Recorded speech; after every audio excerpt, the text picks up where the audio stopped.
Listen to my story about a man named Jed. A poor mountaineer, barely kept his family fed. And then one day he was shooting at some food, and up through the ground come a bubbling crude oil, that is, black gold, Texas tea. Well, the first thing you know, old Jed's a millionaire. The kinfolk said, Jed, move away from there. Said, California is the place you ought to be. So they loaded up the truck and they moved to Beverly Hills, that is, swimming pools, movie stars. The Beverly Hillbillies.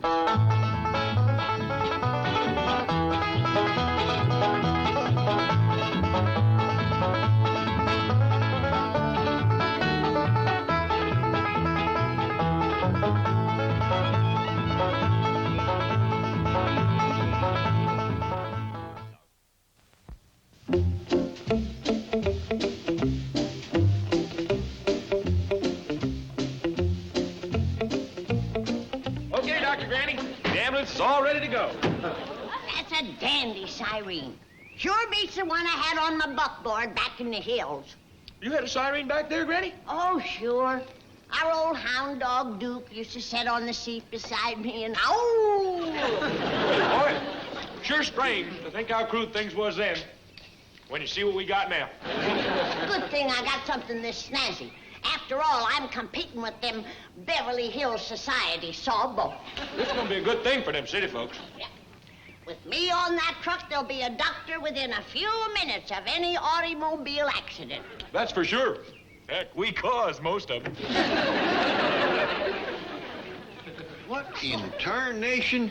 Well, I gotta find some patients, Jed. If they won't come to me, I gotta go to them. In 6 years out here, I only found one broken limb to treat. Yeah. Yonder it is. We can't have you running all over town, Doctor, and we need you here.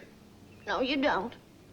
And it breaks my heart to think how my own family is so healthy. You don't even think enough of me to get the measles or break a finger now and then. Well, you should have said something. Between the three of us, we might have been able to at least catch a cold for you. That wouldn't have been enough to keep a doctor like me busy.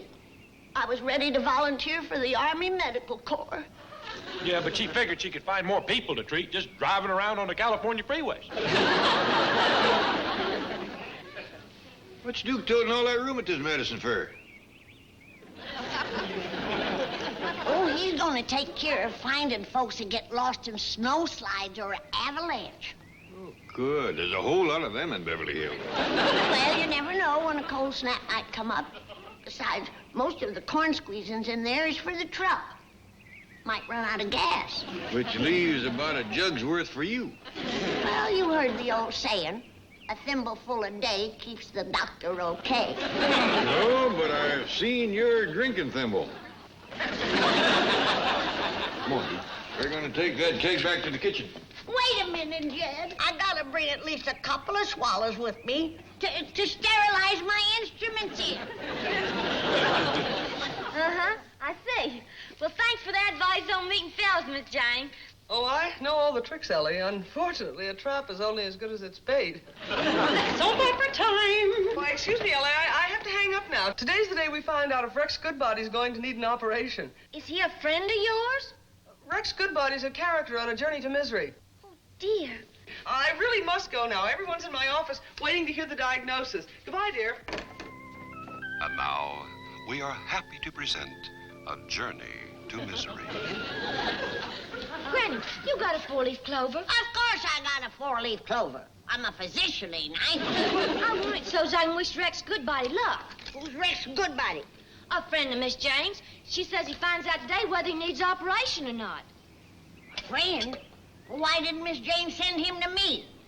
Well, it might be on account he's a little strange. She says he's a character.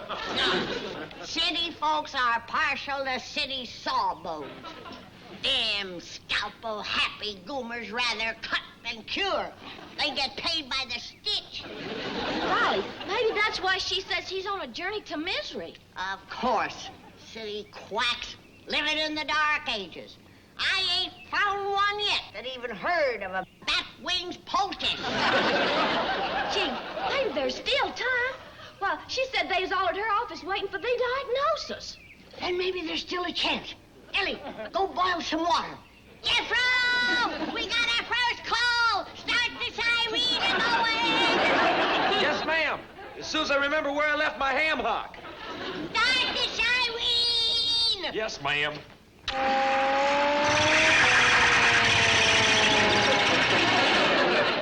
Remember where I left my ham hock. You think, Crumple, there ain't no time to fix it, Duke? Duke, come on, boy, I need you. We got a mission of mercy to go on. Hurry up, Duke. That's it. Run, fella. Hurry up, Duke. Attaboy.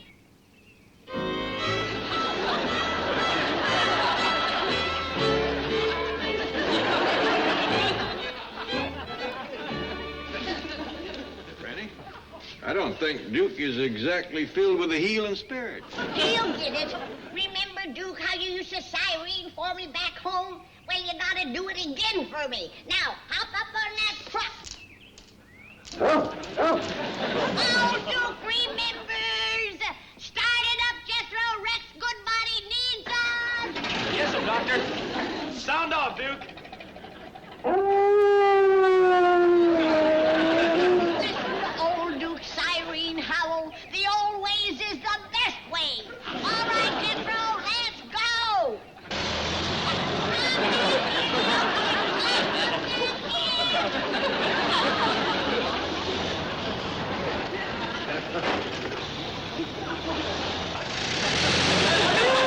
Now, a journey to misery continues.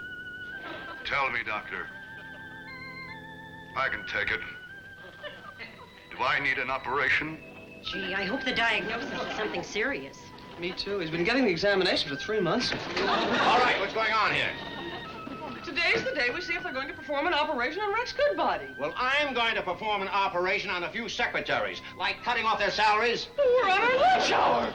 I told you all spare lunch hour time is to be donated to a worthy cause. Yes, and your idea of one is soliciting new depositors door to door. That's more constructive than watching this moronic soap opera drivel. It's nothing but ridiculous, mind-paralyzing bunk. Now go and tell all the employees less shirk and more work. Scott, the distractions one has to put up with as a bank president. I completely forgot today is the day Rex Goodbody finds out if he needs an operation. Say it, Doctor. What did the x-rays show? At least I'm not too late. Well, here I am. Where's the patient? Help me, Doctor. This is your friend Rex. Keep talking, Rex. I'll find you. Hey, here he is, Granny. On his little TV. Very well, Rex. As you know, I've given you a complete examination. I'll bet this is one of them scientific programs where they show a real live operation on a fella from start to finish. They have them? Just listen. I'm afraid you're a very sick man. No, he ain't sick, you city quack. The x-ray pictures show it very clearly. Here's one I took last week. What kind of a doctor can he be? Can't even take a decent snapshot. Anybody can see all he needs is a little tonic. I'm afraid I can only offer you one slim chance, Rex. An immediate operation. Never fails. There he goes with the operation. They don't know how to cure nothing, so right away they want to cut something out. Tomorrow, Rex Goodbody undergoes emergency surgery. How will this affect his already half-crazed wife and 3 children, still reeling from his bankruptcy, the fire that destroyed their home, and the imprisonment of Rex's favorite brother for setting it?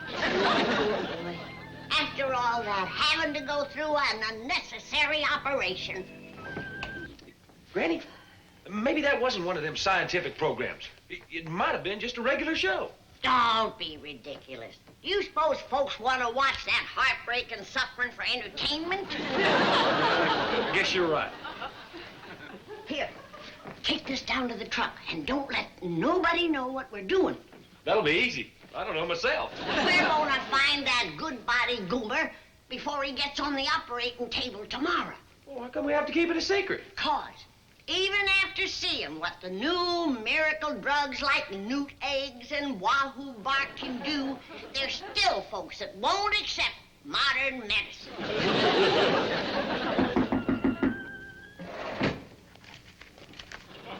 Come in.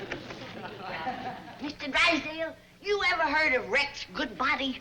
Why, yes. He's on a journey to misery. That's for sure. I gotta talk to him right away. Oh, I think he's terrific, too. In fact, he's a neighbor of yours. Lives on the end of Crestview Drive. His real name is Gene Lothery. Thanks, I'm on my way. I heard the siren. Did you find that Goodbody fellow you was after? We went up to his house, but nobody answered Granny's knock. I figure he's too weak to move, Jed. I'm gonna pack up a few things and go back up there and get in one way or the other. Now, Granny, I hope you ain't planning to sneak in. Of course not. What kind of a person do you think I am? I'm gonna have Jethro break down the door. Granny, I think it's fine you're willing to make house calls, but that ain't the way to go about it. Well, I ain't got time for my usual tact and manners. The poor soul has fallen into the hands of a cut-and-try body whittler. What? You know, city doctor. Operate first, examine later. Granny, maybe the man needs operation. No, he don't. Anyone can see all he's got is an upset stomach. Every once in a while, it would turn into a bunch of wiggly lines. Granny, them wiggly lines was in the TV set. Here you are. Then maybe he don't even need tonicking. This fellow's on the TV? They's planning to show his real live operation. Doggies, ain't there nothing sacred? There ain't nothing they won't say, I know that. You should have heard that doctor blabbing about poor old Rex's no-good brother and his half-crazed wife and all. Well, that don't hardly seem necessary. It's betraying a patient's trust. And there's no telling what else they would have spilled if that fella hadn't interrupted them. What fella? The one with the tension headache, looking for the extra-strength pain reliever. That was a commercial. That's city doctors for you. It's not bad enough to be telling their patients' secrets on TV. They've got themselves a sponsor. Gee, you will never guess who's in my office. Rex Goodbody. Rex Goodbody. How did you know? He told me he was coming by. But why should he come here? Well, he might want to meet the most important and knowledgeable banker in Beverly Hills. Or, on the other hand, it could be the $50 I offered him. Offered him $50 just to stop by? What's he bringing, the keys to Fort Knox? I did it so a fan of his could get a chance to meet him. Oh, gee, how sweet of you. But you didn't have to do that for me. I know, but I did have to do it for Granny. Lost my head for a moment. Why?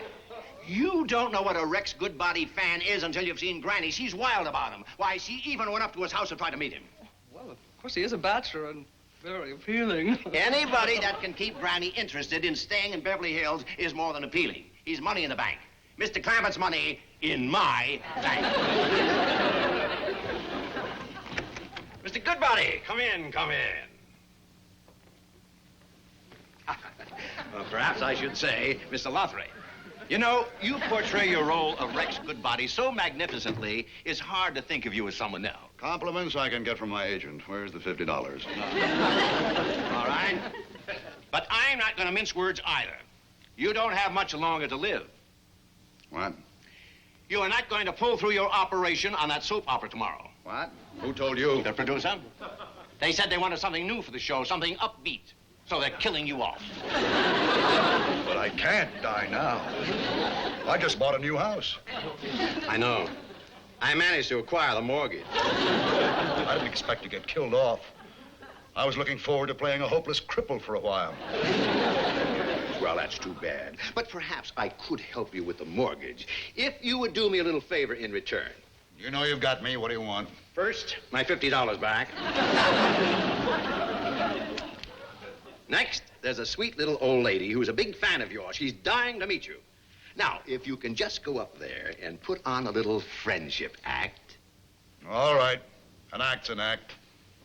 At least I'll still be in show business.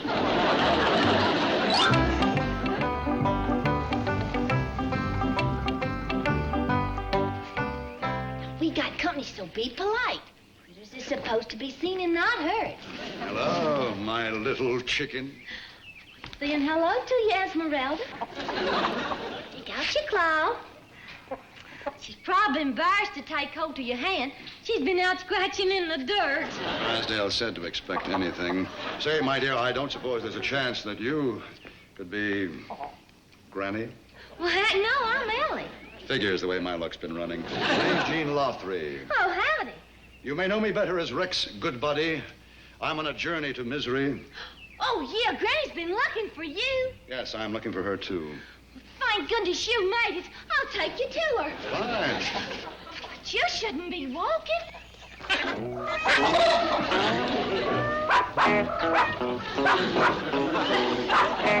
Just lie down in the wheelbarrow. You're kidding. No, you're not kidding. Look, I am a good sport, but I don't know about this being moved around in a wheelbarrow. Well, take heart, Mr. Goodbody. Things could be a lot worse. I guess so. I could be pushing.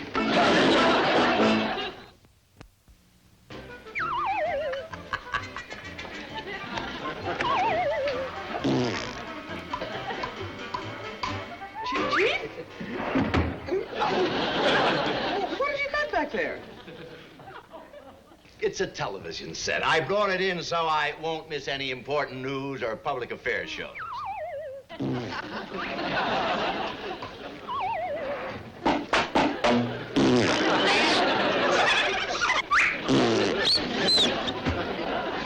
at least you're not wasting your time watching soap operas. Man has to relax.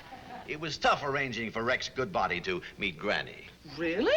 I would have thought he'd have flown up there after hearing about the Clampett wealth. You think I'm dumb enough to tell him? I'm not letting that candidate for the unemployment line know that he's just a hand kiss away from millions. You'll find out about it anyway. Great Scott, you're right. That big ham has probably already helped himself to some of their bread. Chief, are you all right? I just thought of that Fink actor marrying Granny and taking her money out of my bank. Chief, let's think about something else. You're having withdrawal symptoms. All right, Ellie. I got everything I need to examine Mr. Goodbody, except my muscle tone tester and my blood pressure checker. Well, I don't know where that is. You're holding my muscle tone tester. And my blood pressure checker is behind you on the counter. Well, there's nothing here but your jug. That's my blood pressure checker. I give the patient a shot and see how long it takes his nose to turn red. Hi, Mr. Goodbody. I heard you was here. My name's Jethro. Hello, Jethro. Boy, is Granny happy you come. She's been wanting to get her hands on you ever since she seen you on the TV. Oh, you mean my journey to misery. I'll bet you're worried about the operation you're having tomorrow. Yes, you see, I already know I'm not going to pull through. Well, you wouldn't have to worry if you let Granny take care of you. No? No mortgages or anything? Tell me, she must be pretty well off. No. Once in a while she acts a little strange, but most of the time she's just as sharp as me. Well, we can't have everything. I'll see what's keeping her. Granny! I wonder, should I marry the old girl? Granny! That big idiot would go along with the deal. Selling my freedom for money. A little security. Is it worth it? Of course it is. All right. Come on in here. Let me look you over. I'm yours to command.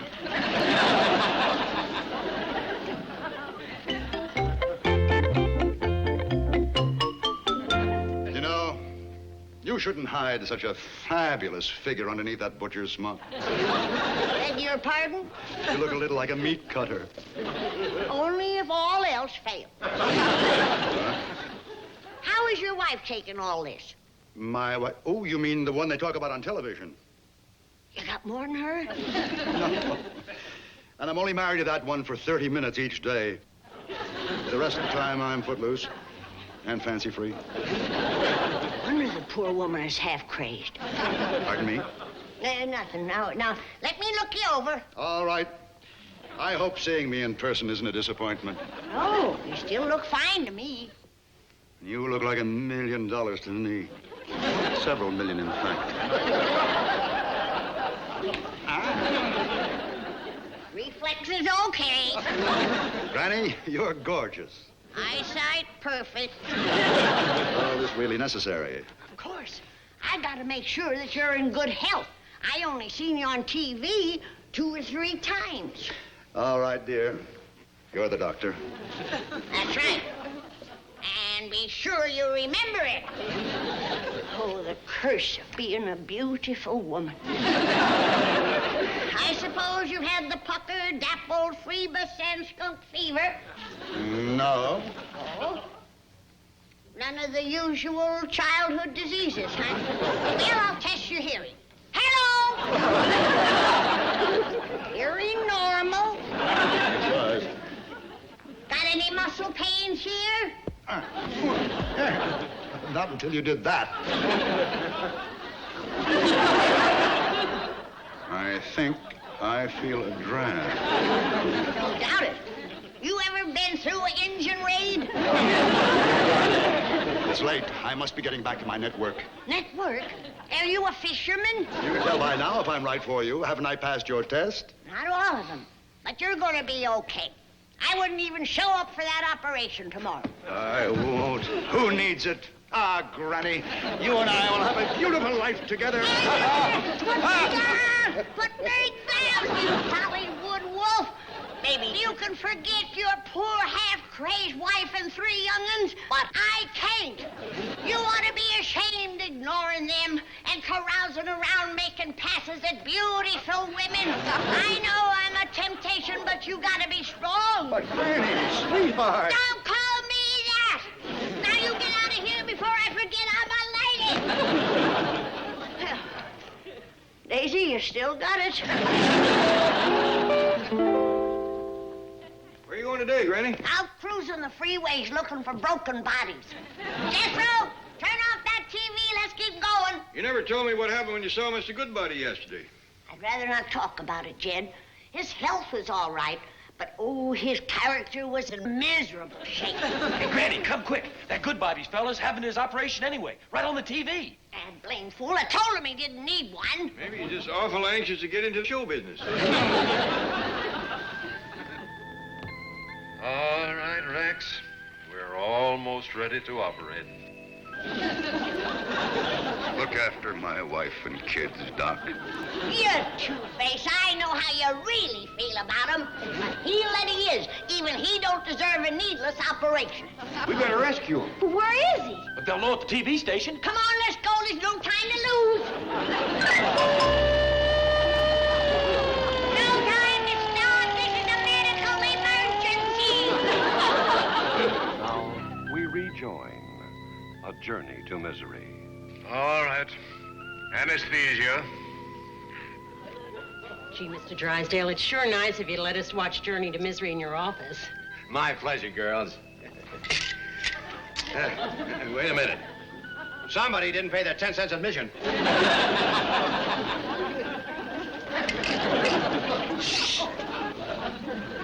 Scalpel nurse. Hold it! Drop that scalpel. That man don't need operation. You're all a bunch of quacks. It's the Hillbillies. I'll be ruined.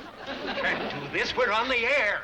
You ain't only bad doctors, you're sissies besides. Jed, he's wearing makeup. Of course we are. This is a journey to misery. Well, if you don't mind, Rex Goodbody's going to our house instead. Move him out, Jethro. Hi, Ma! Come on, Jethro, get him out. I'll be ruined. Help! Help! Come back here. Stop what you're doing. Help! Help! Come back. I'll go right up and straighten this out, Chief. You don't have a thing to worry about. That's what you think. I just swallowed 50 cents in change.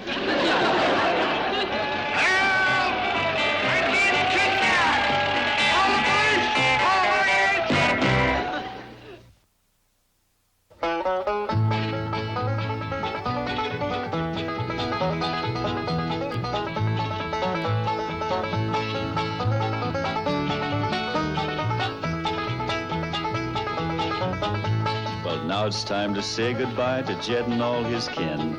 They would like to thank you folks for kindly dropping in. You're all invited back next week to this locality to have a heaping helping of their hospitality.